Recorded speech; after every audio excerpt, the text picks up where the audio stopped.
I'm looking at the 2026 elections, and frankly, it's going to be a wipeout. Your viewers need to know that the Democrats are going to pick up at a minimum 25 seats, maybe as high as 45.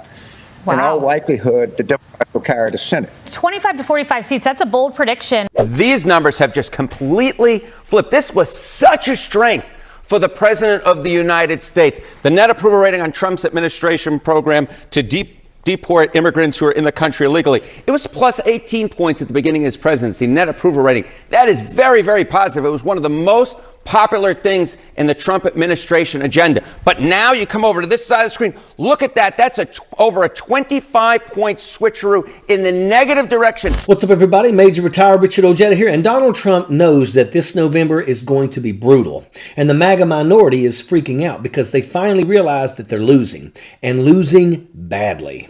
You got to win the midterms, because if we don't win the midterms, it's just going to be, they'll find a reason to impeach me. I'll get impeached. We don't impeach them. You know why? Because they're meaner than we are. We should have impeached Joe Biden for 100 different things. They are mean and smart. It's weird. There's no sense to any, I guess the word is fairness. Are you picking bad guys off the street? Yeah. If you're taking people out of prison and kicking them out of the country, okay, I can live with that. But why are you going after the person in the pew next to me at church on Sunday? Why are you going after the person who's paying their taxes, the person who's paying Social Security that they'll never get anything out of, who doesn't vote, who doesn't get to be a citizen? Why are you going after them? And I think that 67% of independent voters that said they don't like this is really politically important coming this November, I think. Yeah, the policy incoherent, and some would say belligerent. Chris Matthews has been watching elections for decades, and he's telling you what the panic means politically. At the same time, Harry Enten is laying out the numbers that just show how far underwater Donald Trump and MAGA really are. And it's not a pretty picture for Republicans seeking re-election. Look at this. The Trump administration is too focused on deporting immigrants here illegally. Back in February of 2025, it was just 43%.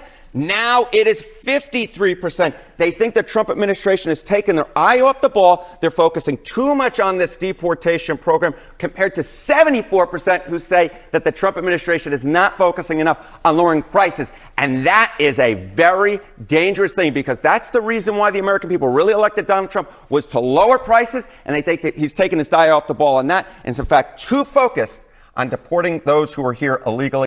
And that is very bad politics. Could it actually be that we're seeing a break in the clouds of this hailstorm, or will Donald Trump's enablers rig the midterm elections and force the results that they want to keep their traitorous asses out of jail?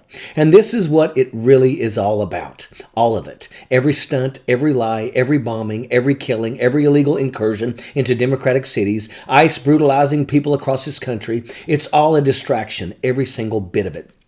It's a distraction to keep us from focusing on one thing: Donald Trump staying out of jail. It's about the Epstein files. It's about accountability. And it's about power being used to protect themselves, not the American people. Marks 1 month since the Justice Department was required by law to release all of the Epstein files. So far, it's released less than 1%. What's the punishment if they don't? That's a great point. That's a problem. There is none.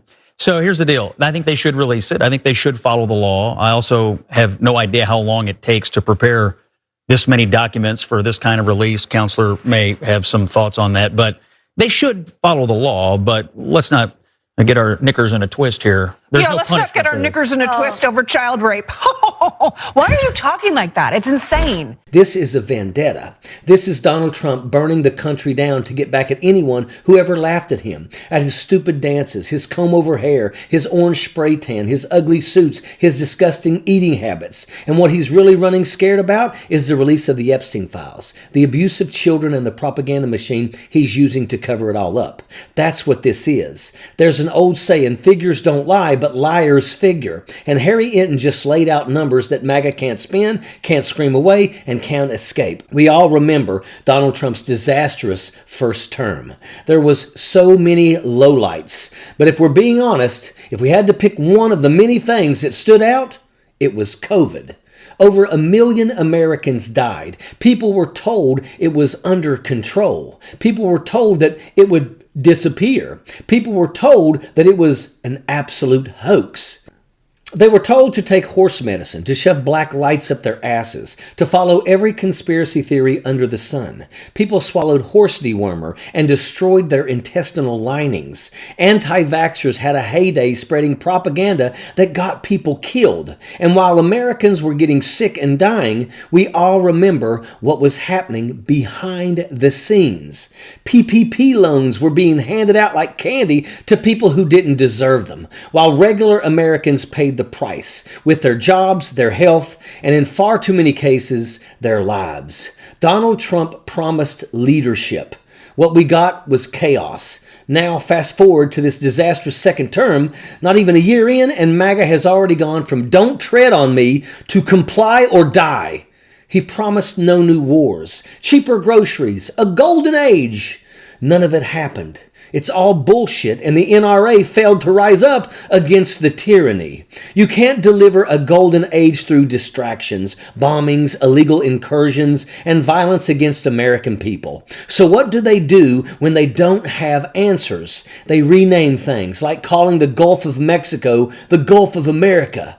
But the bottom line is this. The numbers don't lie. These polls are telling you exactly what's going on. MAGA supporters are turning their backs because they stopped believing. And I think people are finally realizing something very important. That golden age Donald Trump keeps talking about was never meant for them. It was meant for the people at the top, for the people in his circle of money and influence. That's why the support collapsed.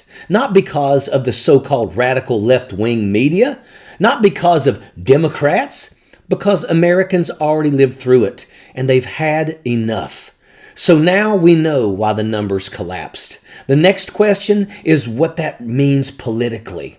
Chris Matthews has been watching elections for decades, and he's looking at these same trends and saying one thing very clearly. Donald Trump knows that he's facing a brutal November. Our democracy is absolutely at stake. We have to win. There are things that have to be protected permanently. Social Security has to be here forever, not just for us, but for our children and our grandchildren. So we should take these numbers as a warning. We should take these polls as a measure of Donald Trump's ineffectiveness and his entire administration's incompetence. This is what failure looks like when you control everything. Republicans control all three branches of government, even though MAGA supporters can't name them. There has been no meaningful legislation to help the American people. This has been a disastrous session. Everything they've touched has made life worse, not better. Since Donald Trump returned to power, millions of people are now on the brink of losing their health care. Federal workers have been fired. USAID has been terminated, causing real suffering and death around the world. Tariffs have sparked retaliation from the European Union, threatening trade deals. NATO is strained. Troops are being sent to Greenland. Other countries are pushing back against illegal operations in Venezuela. At home, a woman has been murdered in Minneapolis. There's unrest across the country. Communities are boiling over. This isn't just a disaster for Donald Trump and Republicans. This is systemic collapse. This is what happens when unqualified extremists who don't believe in governing are handed power. The grand old party has become the guardian of pedophiles party, a sellout operation for billionaires that no longer respects the Constitution or the rule of law. They are not interested in democracy. They are interested in protecting themselves. But in the end, every one of these Trump enablers, Stephen Miller, Pete Hegseth, Pam Bondi, Caroline Leavitt, all of them will be held accountable. They've tried to force America into reckoning to protect him, and this is going to blow up in their faces. This will be their undoing. The wheels are absolutely coming off of this crazy train, and Americans are ready to get back to normal, away from this horrific, incompetent, warring administration. And if you don't believe that, look at the numbers. Because remember, figures never lie, but liars always figure. And that's a fact. Sappers clear the way, airborne all the way.